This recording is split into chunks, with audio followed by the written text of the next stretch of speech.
নমস্কার, আপনারা দেখছেন এমএনআই বাংলা। আমি স্বাতি রয়েছি আপনাদের সঙ্গে। হীরক রাজার দেশের সিনেমাতে দেখেছিলাম এক ফকির গান গাইছে হীরক রাজার সামনে এসে, সোনার ফসল ফলায় যে তার দুই বেলা জোটে না আহার। ঠিক এরকম একটি ঘটনা ঘটেছে মুর্শিদাবাদ জেলার সাগরদিঘি এলাকায়।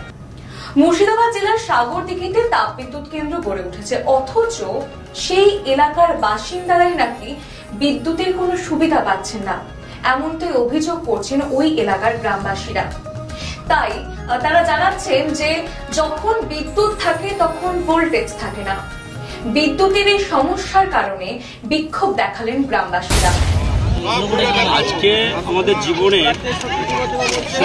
আলো বলায় আর আমাদের জীবনের প্রয়োজন বলে সেটা হচ্ছে ইলেকট্রিকের মতন গুরুত্বপূর্ণ জিনিস আমাদের জীবন থেকে দূরে সরে যাচ্ছে।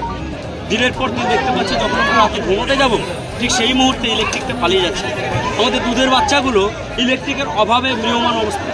আমাদের প্রত্যেকের বাড়িতে বয়স্ক বাবা মা আছে, আমাদের প্রত্যেকের বাড়িতে ইলেকট্রিক যে সরঞ্জাম আছে সেগুলো অত্যাবশ্যকীয়।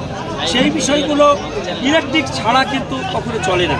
তাই ইলেকট্রিকের মতো বিষয় আজকে দিনের পর দিন উদ্দেশ্য প্রণোদিতভাবে ইলেকট্রিককে অফ রাখা হচ্ছে। তাই আমরা দীর্ঘদিন যাবৎ আবেদন নিবেদন বিনয়ের সঙ্গে আমরা জানাচ্ছি অফিসে, কিন্তু কোনো কাজ হচ্ছে না। তারা বলছে হচ্ছে হবে, ফোন করা হচ্ছে সমস্যার সমাধান হবে বলছে, কিন্তু করছে না। এটা পার্টিকুলারভাবে আমাদের নির্দিষ্ট 8-9 কিলোমিটার এলাকা, এই নির্দিষ্ট এলাকাতে সমস্যাটা হচ্ছে। আরও একটা বিশেষভাবে বলতে চাইছি যে আমাদের এই বাংলার বুকে মুসলিম অধ্যুষিত অঞ্চল যদি বলা যায় সাগরদিঘির ভিতরে একমাত্র কাবিলপুর, অথচ এই মুসলিম অধ্যুষিত অঞ্চলে মমতা বন্দ্যোপাধ্যায়ের আন্ডারে থাকা এই পশ্চিমবঙ্গের মুসলিম অধ্যুষিত অঞ্চল আজকে এরকম বিদ্যুৎ বিভ্রাটে পড়েছে।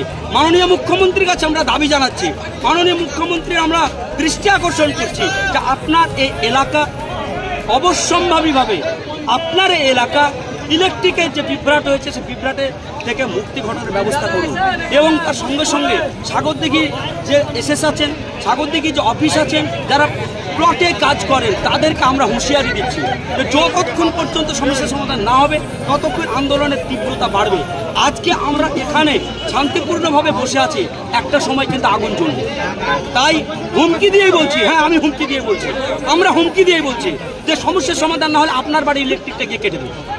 কেমন লাগে আপনাকে বোঝাবো, আপনার বাড়ি ইলেকট্রিক গিয়ে কাটবো, আপনার বাড়ির সামনে ধর্ণা দেবো, আপনার বাড়ির সামনে ইলেকট্রিক কেটে গিয়ে কেমন লাগে, আপনার বাচ্চা আপনার বউ কেমন, আপনার বাড়ির ভিড় চলছে কিনা দেখবো। এই বিষয়গুলো কিন্তু আমরা স্টেপ নেব। তাই আন্দোলনকে বৃহত্তর হতে বাধ্য করবেন না, প্রত্যেককে বলছি আন্দোলনকে বৃহত্তর হতে বাধ্য করবেন না। আমরা অধিকার বুঝে নিতে এসেছি, সুতরাং হুঁশিয়ার দিয়ে বলছি আপনারা আমাদের অধিকার যদি বুঝে নিতে আপনারা না দেন, আপনারও অধিকারে আমরা হস্তক্ষেপ করতে বাধ্য হব। তাই দ্রুত কি নাম আপনার? বন্দ্যোপাধ্যায় দৃষ্টি আকর্ষণ প্রথমেই করেছি, আবারও বলছি যে আপনার বাংলায় এই সাগরদিঘি থানার কাবিলপুর অঞ্চল এবং বাইরন বিশ্বাস মাননীয় এমএলএ আছেন, মাননীয় সদ্য নির্বাচিত। आप देख रहे हैं न्यूज़ UNI।